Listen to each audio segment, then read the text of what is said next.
The soft thrum of the Starlight Wanderer was the only lullaby I had known for cycles, a constant, low murmur against the vast, indifferent silence of the void.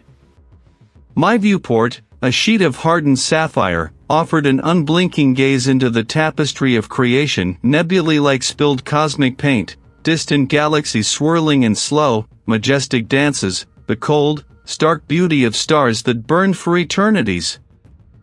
My days were a ritual of precision. I moved through the ship's sparse corridors, the metallic tang of recycled air a familiar scent, my fingers dancing across holographic interfaces. The cartography station was my sanctuary, a throne of light and data. Here, constellations unfurled beneath my touch, their ancient pathways traced and retraced, every stellar drift, every dust cloud, every nascent star meticulously logged. It was a lonely existence, yet one I had chosen with an unwavering resolve. The universe was a puzzle, and I, its humble solver. My focus was absolute, a singular point of consciousness against the backdrop of infinity. Then, a sudden, jarring shift. Not in the data, but within me. A sharp, cool salinity invaded my senses, the scent of brine and damp rock. The hum of the ship faded, replaced by the distant roar of an ocean, waves crashing against unseen barriers. My vision blurred, the star charts dissolving into an impossible image, a cavern, vast and echoing, carved by the relentless gnawing of water. The sound of water dripping, a slow, rhythmic plink, resonated through the phantom space. It was the coastal caves again, a vivid, intrusive memory or something far stranger. I squeezed my eyes shut, a tremor running through me. This was new, this growing intensity, this unwanted trespass of the familiar into the unfathomable. I pushed the sensation away, forcing myself to breathe the recycled air, to feel the console's cool metal beneath my fingertips. My eyes snapped open.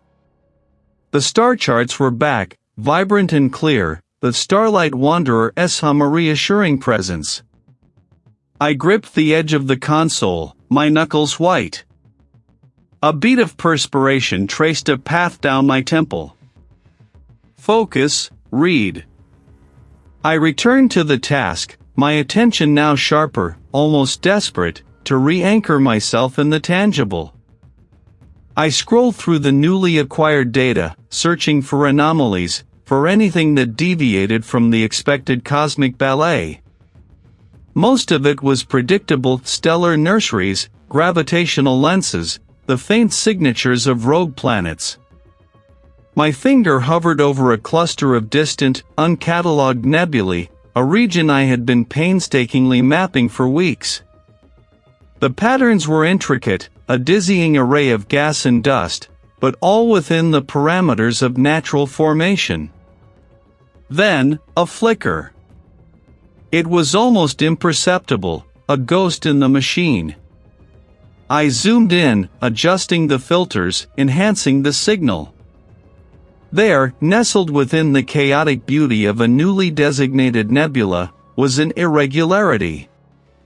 It wasn't a star, nor a black hole, nor any known celestial body. It was a ripple, a subtle distortion in the very fabric of the cosmic background radiation. It wasn't a gravitational wave, for its signature was too clean, too precise. It wasn't a stellar flare, for it lacked the chaotic energy.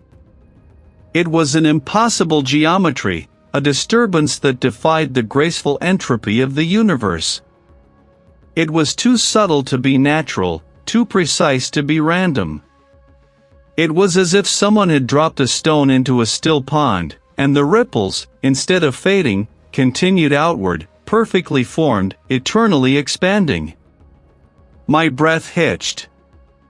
My meticulous mind, trained to categorize and explain, found no pigeonhole for this. It was an uncharted phenomenon, yes, but more than that, it felt intentional. This was not merely a new mark on the map. This was a question etched into the universe itself, and it felt as though it was staring back at me. The soft thrum of the Starlight Wanderer, a constant, low murmur against the vast, indifferent silence of the void, had once been my only lullaby. Now, it felt like a fragile barrier. But beyond that, familiar grandeur, a new, unsettling brushstroke had appeared. I leaned into the console, my breath misting the cool glass. The anomaly, a blotch of impossible non-space on my deep-scan cartography, pulsed with an unseen energy. It was not a void, not a nebula, nor a nascent star. It was a tear in the fabric of expectation, a silent scream in the cosmic quietude.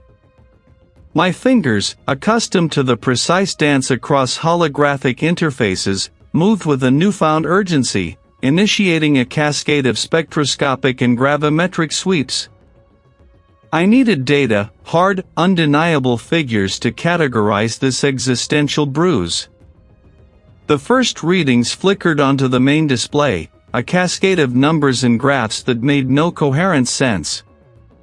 I ran the diagnostics again, rerouted the sensor feeds, cross-referenced with stellar drift patterns from 1,000 light-years away. Every iteration returned the same chaotic symphony of non-data. My internal chronometer ticked away the cycles, each one deepening the furrow in my brow. This wasn't a glitch, it was a fundamental refusal of reality to conform. A faint, almost imperceptible hum began to weave itself into the Starlight Wanderer's familiar thrum. It wasn't the steady drone of the life support, nor the subtle whir of the navigation systems. This was lower, more resonant, a vibration felt more in the bone than heard by the ear, like a distant, massive bell struck once and left to echo through stone. I paused, tilting my head, trying to isolate it. The ship's internal sensors registered nothing amiss. Just the steady, reassuring green lights of operational efficiency. Must be the resonance of the sublight drive, I muttered, trying to convince myself. Or perhaps a microfracture in the hull, vibrating. Yet, the hum persisted, a new bass note in my isolated symphony, a subtle discord. Then, a sudden, sharp scent, acrid and metallic, stung my nostrils. Ozone. A clean, electric tang, like lightning striking bare earth. I recoiled, my eyes darting around the pristine cockpit.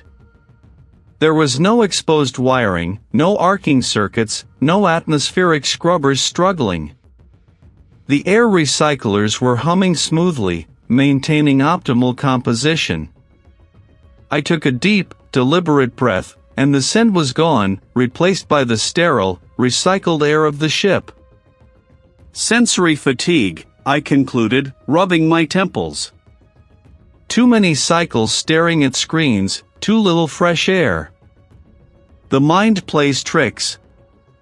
I stood, stretching my stiff limbs, trying to shake off the creeping unease. The vastness outside, usually a bomb, now seemed to press in, a silent, weighty presence.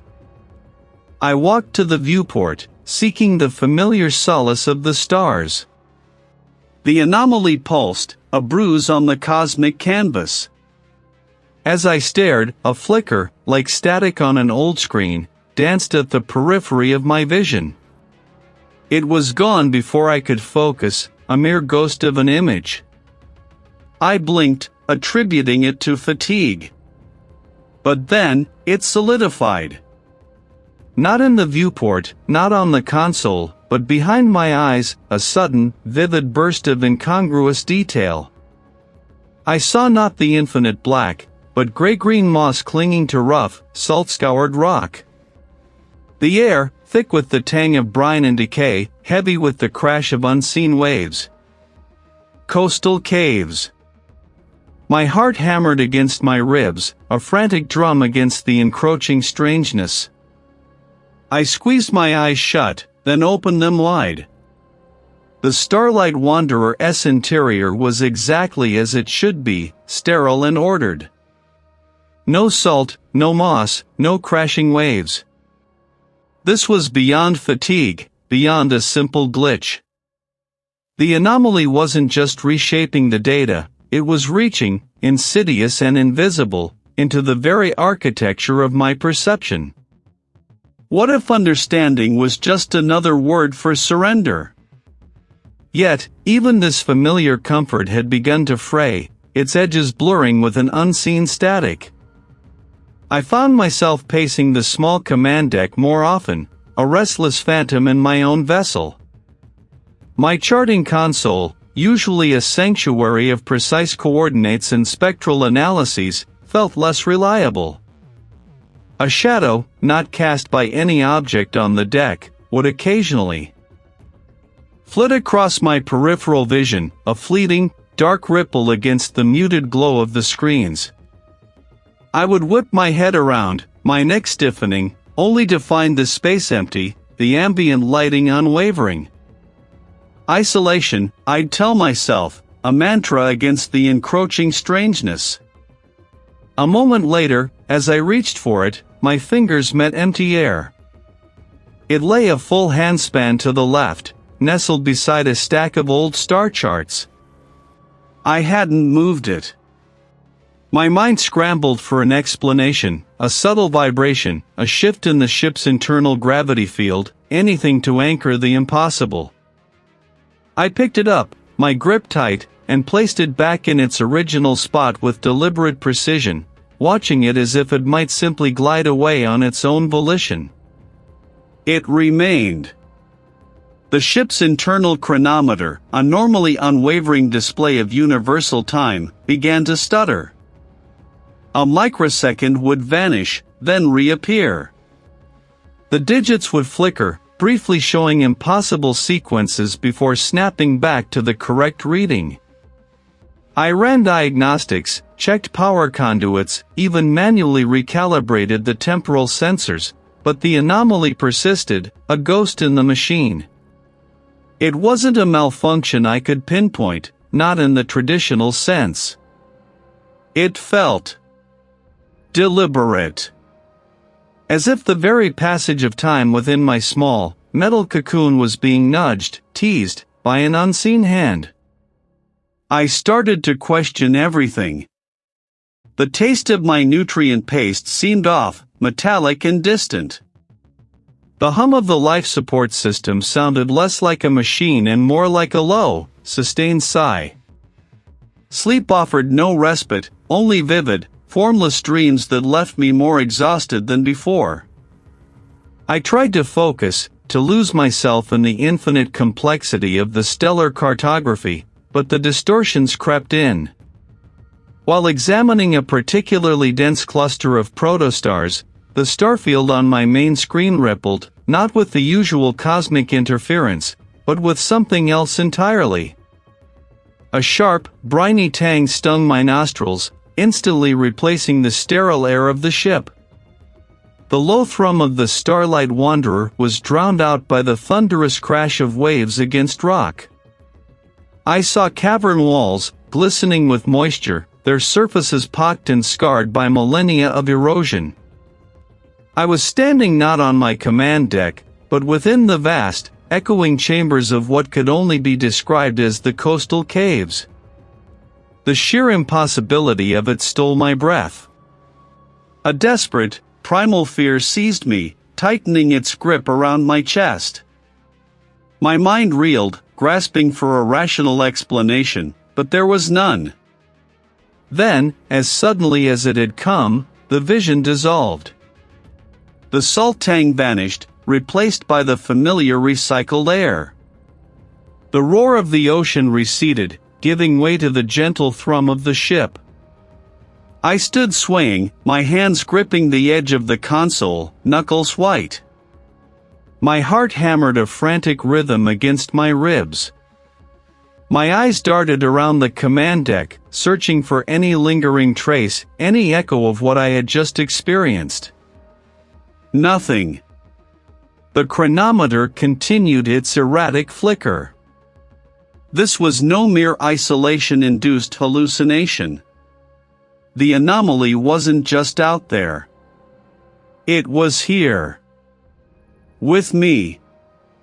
The datapad incident knotted me, a persistent splinter beneath the skin of my composure.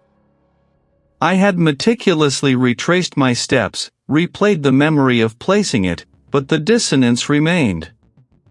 A faint hum vibrated through my thoughts, an echo of impossible displacement. As my fingers danced across the holographic interface, seeking a new spectral signature from the anomalous region, it happened again. Not a physical shift this time, but an invasion.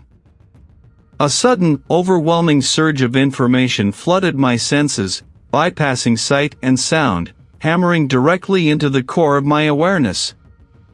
It was a torrent of abstract concepts, impossibly vast and intricate, like trying to comprehend a galaxy in a single thought. Geometries that defied Euclidean space bloomed and collapsed within my mind's eye, angles that turned inward, curves that intersected themselves, dimensions folding onto dimensions. Colors I had never seen, hues that bled into non-existence, pulsed behind my eyelids. And then, the vision. The sound of water, not the gentle lapping of an ocean, but the guttural roar of unseen tides crashing against stone. I was there, or my mind was, standing on slick, uneven ground within a vast, echoing chamber. Jagged stalactites hung like skeletal fingers from the ceiling, dripping moisture onto the floor below. The light, if it could be called that, was a bruised, phosphorescent glow emanating from the water itself, revealing impossible depths within the submerged tunnels. Coastal caves, my mind supplied, though I'd never seen such a place. The sheer, indifferent power of the ocean in that space was palpable, a primal force that dwarfed everything. Then, as quickly as it came, the vision dissolved, leaving behind a residue of chill and a profound sense of otherness. My breath hitched, ragged and shallow. The sterile air of the bridge felt alien, thin. It clung to me like a phantom mist. The imprints became more frequent, each one a hammer blow to my mental fortitude. They weren't just visions, they were intrusions of raw, unfiltered data, a language of pure existence that my mind struggled to translate. While analyzing sensor readings, a flash of impossible architecture would superimpose itself over the star charts. Sleep, once my refuge, became a battleground. My dreams fractured into waking nightmares, a kaleidoscope of the anomaly's impossible forms. The line between my own thoughts and the invading influence blurred until I could no longer discern where one ended and the other began. There was that memory of a childhood shoreline truly mine, or a distorted echo of the caves? Log entry, I rasped, my voice hoarse, the words feeling foreign on my tongue. Read Ashworth, Cycle 273. The phenomenon is no longer external. It has found a way in. Direct neural imprinting. My cognitive functions are degrading. I paused, running a hand over my face, feeling the grit of exhaustion. I'm experiencing persistent hallucinations, waking dreams.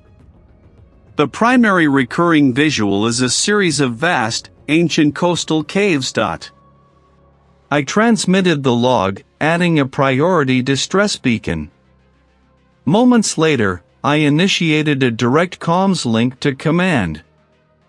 The interface glowed, a sterile promise of connection. A faint crackle, then nothing. I tried again, my fingers trembling on the console. Static. I slammed my hand down, a frustrated thud against the resilient surface. Command, this is Reed Ashworth. Do you copy? Repeat, do you copy? Only the hum of the ship, a mocking, indifferent drone. My isolation, already profound, now felt absolute and inescapable prison. A fresh wave of data, sharper, more insistent than before, tore through my awareness. It wasn't just abstract concepts now, but a profound feeling of ancientness, of something that simply was, beyond time, beyond understanding. The ship around me shimmered, the familiar bulkheads wavering like heat haze. The console, the viewport showing the distant stars, all became translucent, overlaid with the image of the coastal caves. The roaring water was no longer an echo but a visceral presence, threatening to drown me. My own thoughts screamed, fragments of logic struggling against the tide. This isn't real. You are on the ship. My reality was unraveling, thread by thread, and I was powerless to stop it. The anomaly wasn't just charting the universe, it was charting me. The hum of the ship, once a comforting lullaby of distance, had become a rasping cough in the void. Each metallic groan, each subtle shudder of the hull, resonated with the profound feeling of ancientness that had burrowed into my awareness. It was no longer just a concept, it was a weight, pressing down, a whisper of ages that predated light itself. I paced the command deck, a restless phantom in my own domain. The data streams flickered across the main console, a chaotic tapestry of energy signatures and impossible geometries. My eyes, raw and bloodshot, sought order in the maelstrom, but found only the deepening chasm of the unknown. The words felt alien, detached from my own throat. I hadn't spoken aloud in days, perhaps weeks. My fingers hovered over the controls, hesitant. I saw patterns in the shimmering static of the auxiliary display, not random noise, but intricate, shifting designs, like microscopic fractals blooming and dying in an instant. Were they truly there, or merely the fevered projections of a mind stretched taut? Just focus, read, I pleaded with my reflection in the polished console, a gaunt stranger with haunted eyes. Find the coherence. The ship groaned again, a deeper, more resonant thrum this time, as if the very metal was flexing under an unseen pressure. This vessel, my sanctuary for so long, now felt less like a protective shell and more like a cage, its walls thinning, blurring. I slammed a fist against the console, a sudden, desperate surge of frustration. What do you want? The question hung in the recycled air, an absurdity flung into the cosmic indifference. Then, without warning, the stars blurred. The black expanse dissolved, replaced by a sudden, jarring vision. The air was thick with the scent of salt and damp earth. A low, rhythmic roar filled my ears, the crash of distant waves. Before me, a cavern opened, its mouth a gaping maw carved into a cliff face. These were the coastal caves, a place from a half-forgotten dream, or perhaps a memory from a childhood spent on a distant, blue world. But it was here, now, impossibly real within the confines of my starship. I reached out, my fingers brushing against the cool, smooth surface of the console, yet my mind felt the rough, gritty texture of the cave wall. The illusion was complete, utterly convincing. The light within the hallucinated cave was dim, a shifting gray, hinting at deeper chambers, at secrets swallowed by the rock. This wasn't merely observation, it was a slow, deliberate perusal, as if my very being were being dissected, understood, and catalogued by something utterly beyond human comprehension. The cave wasn't just a place, it was a manifestation of that gaze, a window into the mind of whatever entity was now reaching for me. The coastal caves pulsed with an unseen energy, a silent hum that vibrated not in the air, but directly in my bone marrow. It was a new layer of the intrusion, a more intimate, more terrifying revelation. The entity wasn't merely distant, it had found a way inside. It was using my own memories, my own sensory frameworks, to manifest its presence. The ship groaned again, a deep, mournful sound, as if in agreement. I was not alone. I was merely its current focus. I had fled its distant echo, seeking refuge in the deep earth, in the very marrow of this forgotten world. My retreat had led me to the coastal caves, a labyrinthine maw carved by an indifferent ocean. Here, the world felt solid, tangible, yet the air itself seemed to vibrate with a memory of the vast, open spaces I had abandoned. The ceaseless roar of the waves outside was a dull thrum against the rock, a primeval rhythm that should have soothed, but only amplified the unsettling quiet within. I had dragged my equipment, the flickering screens, the arcane projections of data, into a chamber where the only light came from my own desperate tools and the occasional glint of phosphorescence on the damp rock face. My eyes, gritty and bloodshot, traced the intricate patterns of the data, a frantic dance of symbols that promised either revelation or utter collapse. I hunched over the main console, my fingers flying across the holographic interface, seeking a pattern, a meaning, anything to explain the profound disorientation that had taken root in my mind. Hours bled into an indistinguishable continuum. The dripping of water from the stalactites became a mocking percussion, each drop a tiny hammer striking against the fragile shell of my composure.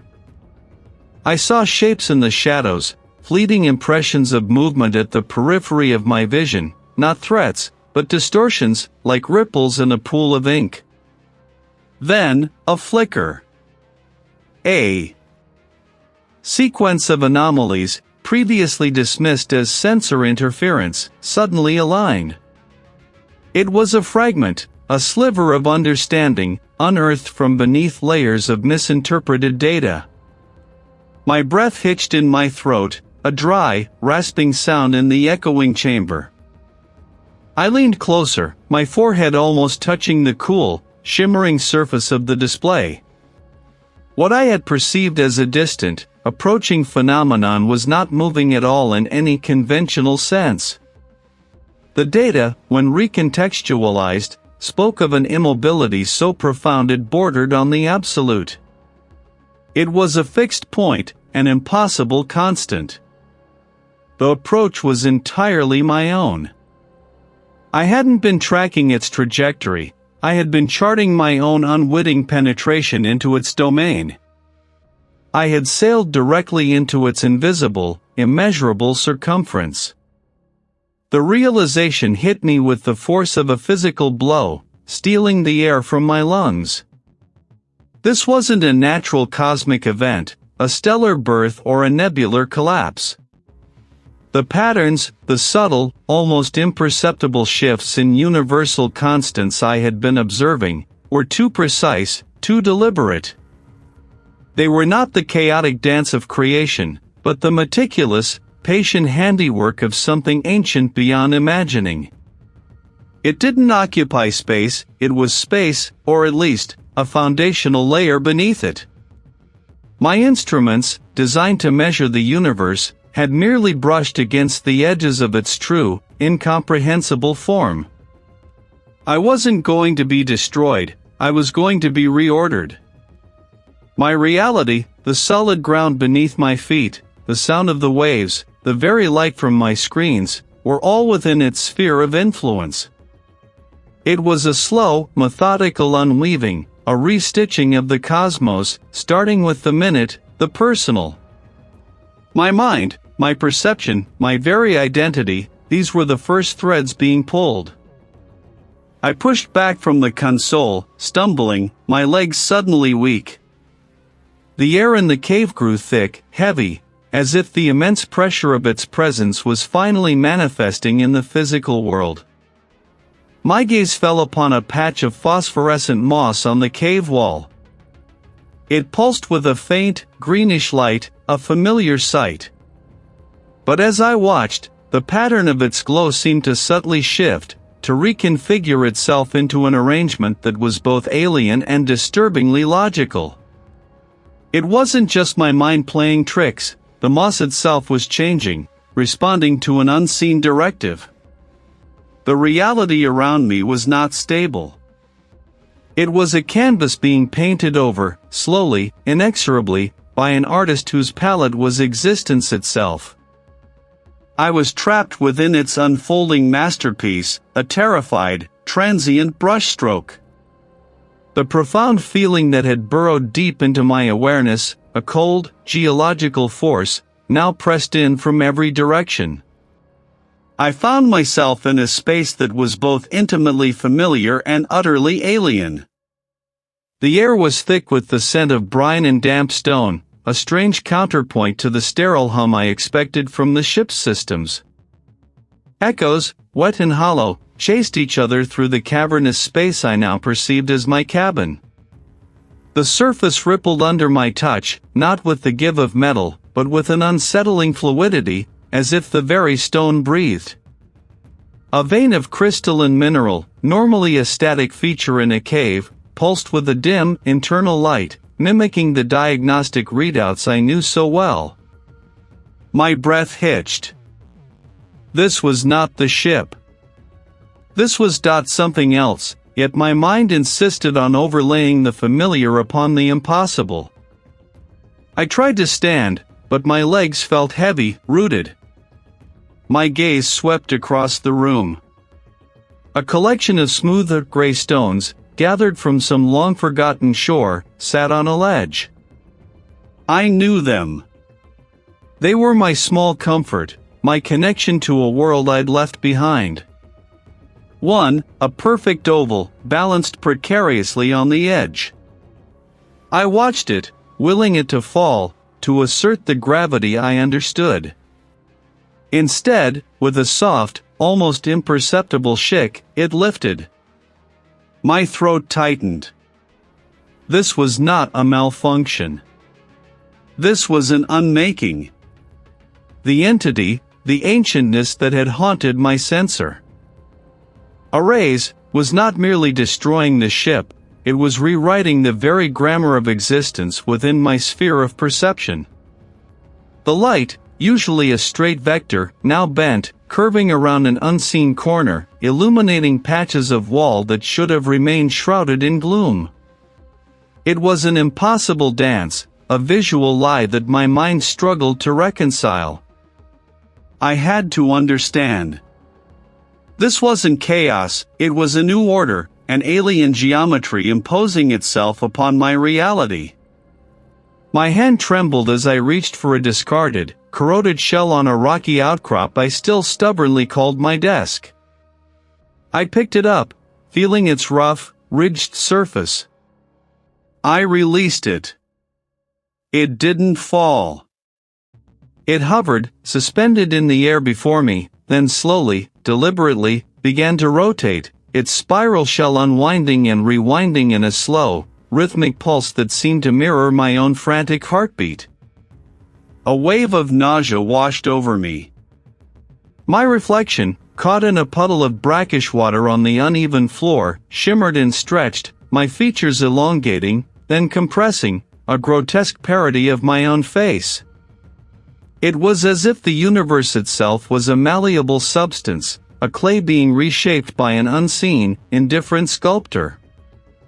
I stumbled forward, needing to reach the perceived exit, the hatchway that would lead me out of this nightmare. The stone was alive, vibrating with a low thrum that resonated in my teeth. The textures of the wall shifted, the rough rock dissolving into a smooth, glassy surface, then reforming into intricate, fractal patterns that had no place in nature or engineering. My mind screamed. This was not a hallucination, not merely an illusion. The rules were breaking. The fundamental principles that governed light, gravity, matter, they were being systematically disassembled, reassembled into something utterly alien. My determination, once a steady flame, now flickered in the gale of impossible physics. Yet, I pressed on. I would bear witness. I would document this unraveling, even if my own mind was the first casualty in this profound, silent war on reality itself. The ancient entity wasn't destroying, it was changing everything. And I, Reed Ashworth, was trapped within its unfolding, horrifying embrace. And then, the walls, those steadfast barriers of steel and polymer, began to ripple. Not like water, but like strained fabric, pulled taut by an unseen hand, only to snap back with a soundless violence. The air, thick with the scent of ozone and something ancient, shifted. The metallic tang of my ship's recycled atmosphere gave way to brine and damp earth. My vision blurred, then sharpened, no longer on the flickering readouts of my instruments, but on glistening rock faces, slick with tidal spray. I was standing, or perhaps merely existing, within the belly of the coastal caves. The transition was less a journey and more an erasure, a brutal editing of my immediate past. One moment, the ship's confined space, the next, the vast, echoing chambers of stone. The air was heavy, damp, tasting of salt and secrets. My boots, still heavy with the phantom weight of a deck plate, now found purchase on slick, uneven rock. It pulsed with a rhythm that matched the thrumming in my bones, a slow, deliberate beat that seemed to be the pulse of the caves themselves. And within that pulse, I began to hear it, the ocean. Not the distant roar of a tempest, but a closer, more intimate sound, a vast, patient exhalation and inhalation, a sound of immense, indifferent power. It was the sound of something being written, and then, just as quickly, unwritten. My mind, already a frayed tapestry, struggled to knit together this new reality. The deep space cartographer in me, the part that craved order and definition, screamed in silent protest. The coastal caves were not merely a location I had been transported to, they were a metaphor, a living, breathing diagram of the entity's work. The rock walls, millennia in their formation, now seemed fluid, their stratus shifting, blurring, reforming before my very eyes. The ancient stone was not solid, but a medium, a canvas. Perpetually being reprimed. Then, the revelation struck me with the force of a tidal wave, not crashing externally, but bursting from within, a supernova of pure, horrifying understanding. It was not a vision I saw with my eyes, but a truth I comprehended with the entirety of my being, a direct download of cosmic intent into my unraveling consciousness. The entity I had stumbled upon was not a malevolent being, not a conscious evil seeking to destroy. No, its nature was far more terrifying in its indifference. It was the universe's scribe. Its existence was the continuous process of redrafting reality. The laws of physics, the flow of time, the very geometry of space, these were not immutable truths, but lines of text on an infinite, living parchment.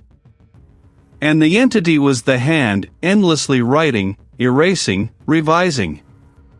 It did not create, it authored. It did not destroy, it edited. Its purpose was not a goal to be achieved, but the fundamental act of its being. The crashing waves I heard were the rhythmic turning of pages, the roar of cosmic corrections. The phosphorescent glow on the cave walls was the subtle illumination of foundational glyphs being altered.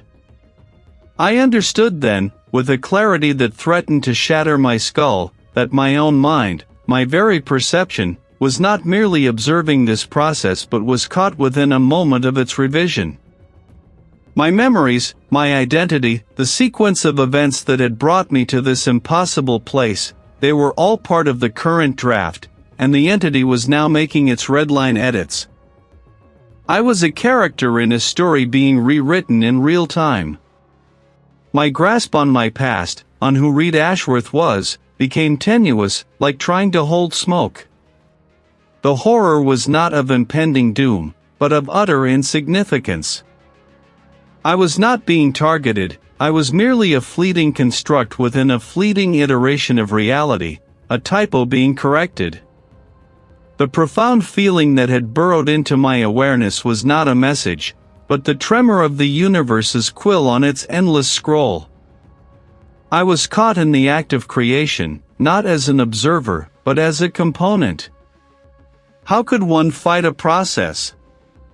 How could one resist the very hand that wrote the laws of one's own existence? The coastal caves echoed with the silent scream of my unraveling self, a sound unheard by the vast, patient author of all things.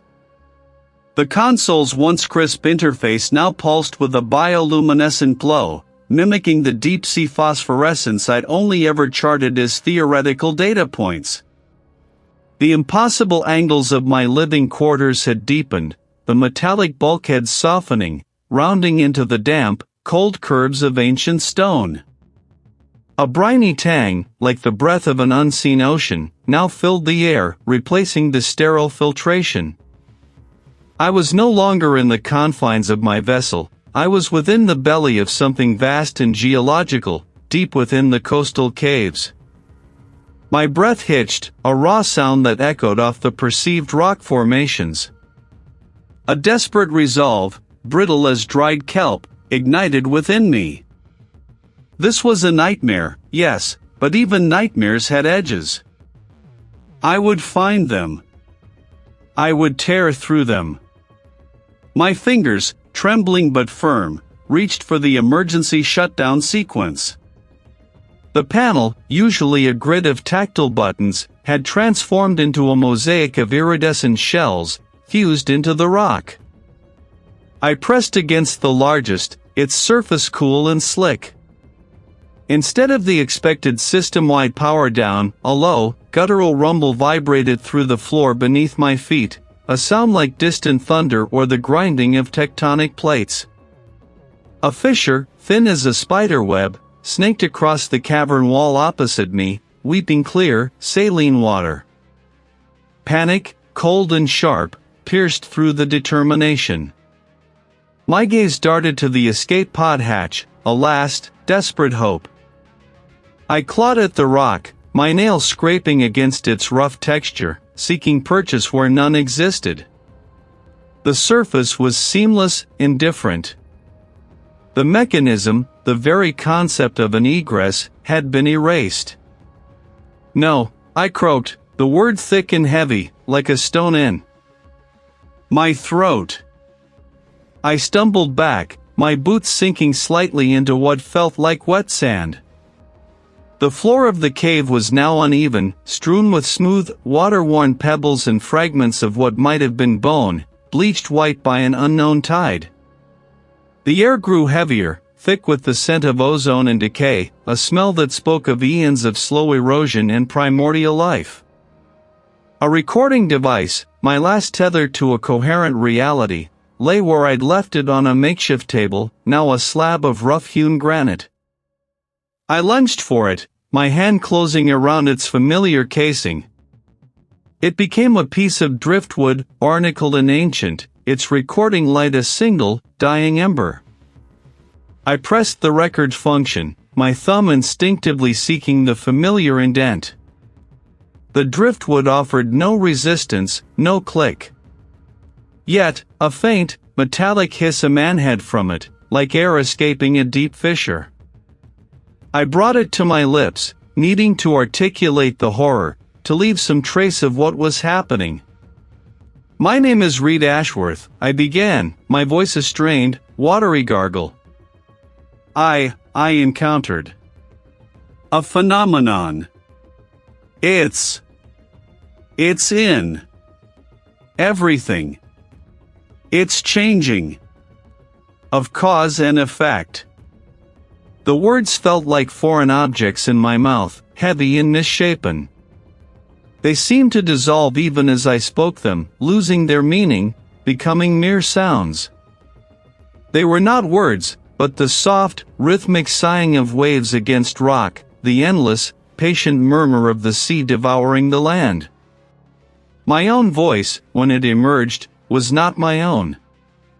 It was a distorted, guttural groan, laced with the shriek of gulls and the distant crash of surf. I tried again, forcing the words, trying to impress upon the unyielding air the truth of my unraveling. It doesn't just alter perception.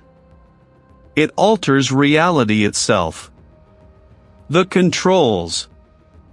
They don't respond. They were never there. My actions. They create new realities, new consequences, but never the ones I intend. My chest heaved, a desperate, futile effort.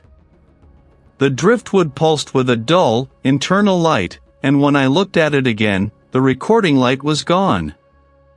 Instead, a tiny, perfectly formed conch shell had grown from its surface, its spiral echoing the impossible geometry around me. It was the sound of an ancient, indifferent ocean, vast and unknowable, patiently carving away the world.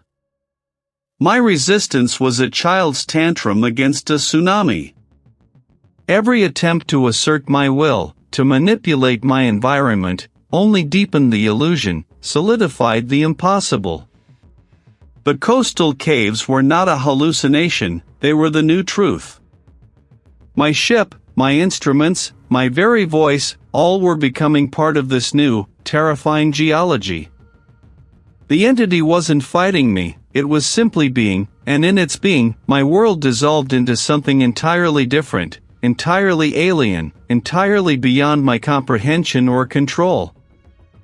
From its opening, a whisper emerged, not of sound, but of meaning, a logic so profound it threatened to fracture the very architecture of my skull.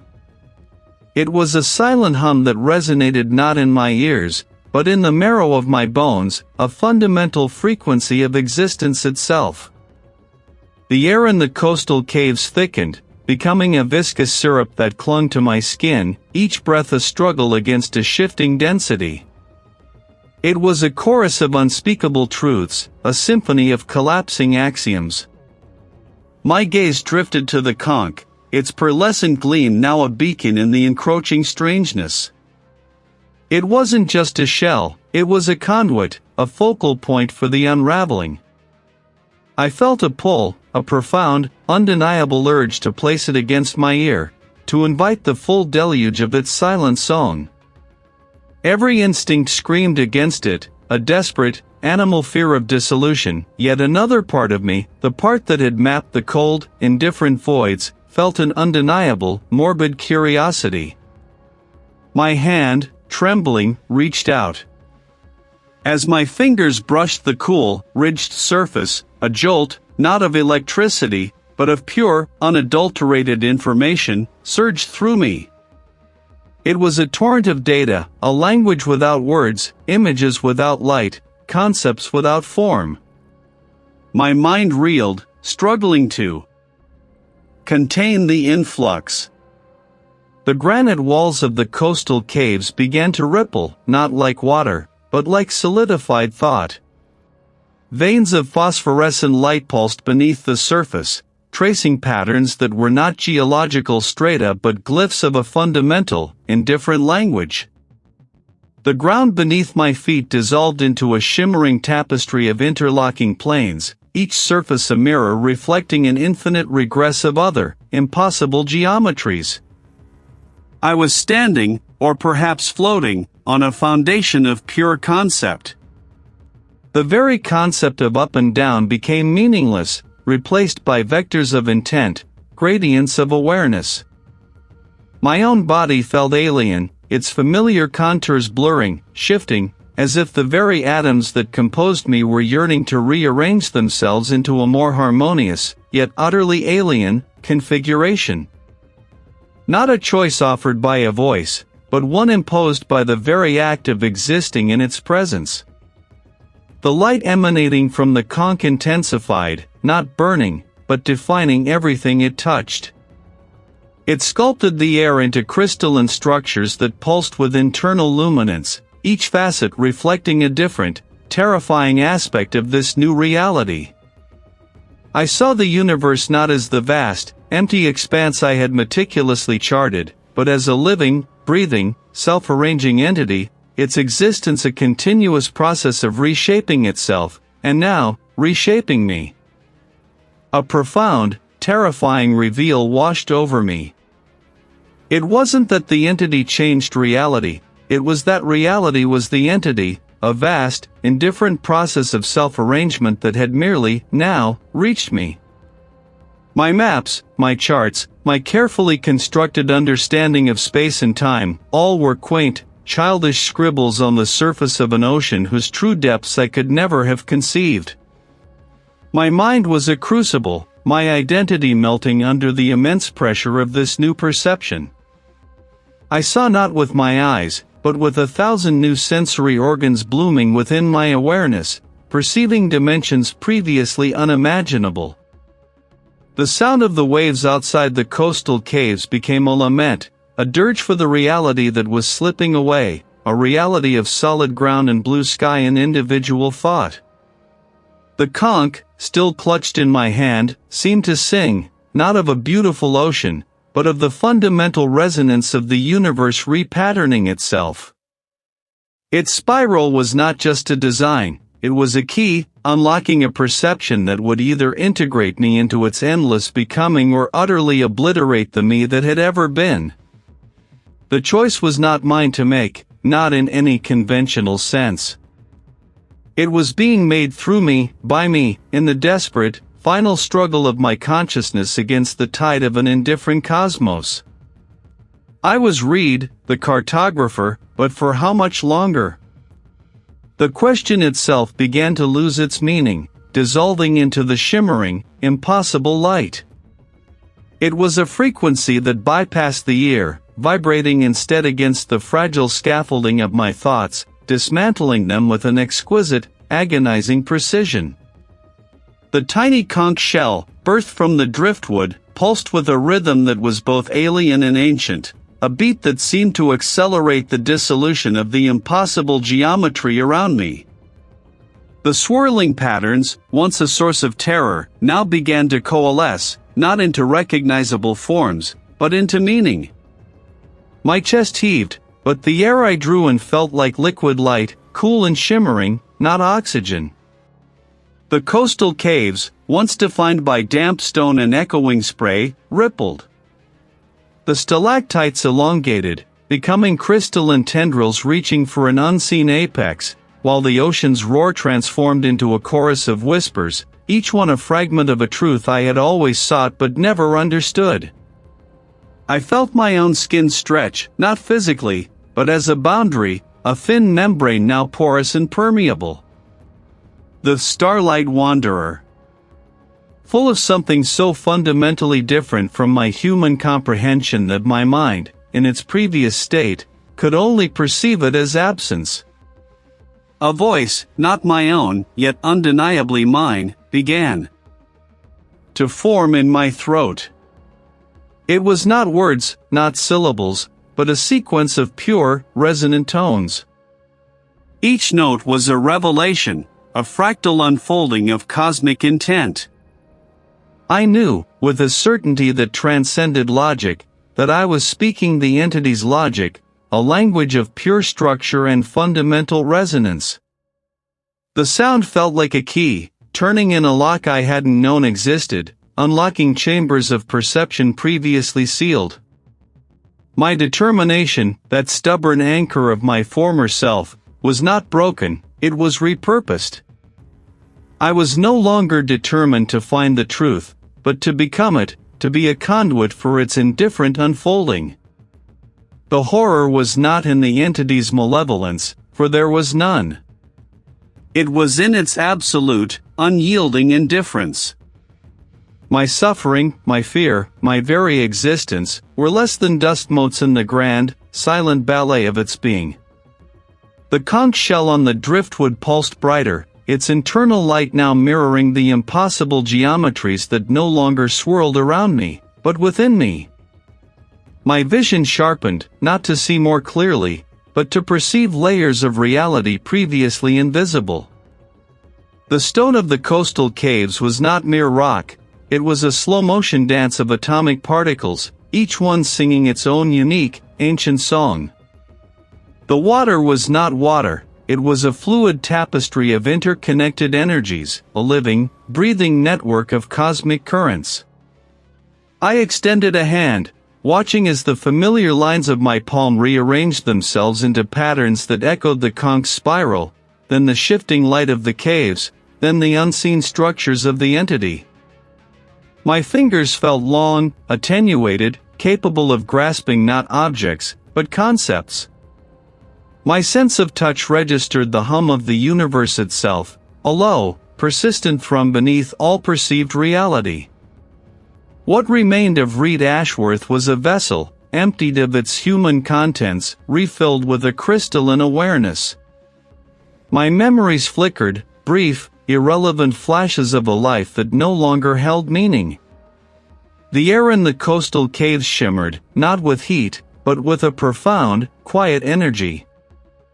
I stood, or perhaps I simply was, rooted to a spot that was no longer a physical location but a nexus point. The human part of me, the part that once clung to sanity, had finally surrendered, not with a scream, but with a sigh of ultimate, terrifying understanding. I began to hum, a deep, resonant tone that reverberated through the very fabric of the caves, through the water, through the air, and through my own transformed being. It was the sound of the entity, heard through a newly attuned consciousness. It was the sound of the universe, not expanding, but unfurling. My eyes, if they could still be called eyes, perceived a new dawn that was not a sunrise, but a complete re-illumination of reality. It was the light of the truth, and it had consumed me, leaving behind a silent witness, a transformed being forever perceiving through the entity's logic. The horror was complete. I was no longer human, but I was not gone. I was simply other star. And the universe, in its vast, beautiful, terrible indifference, continued its silent, eternal dance.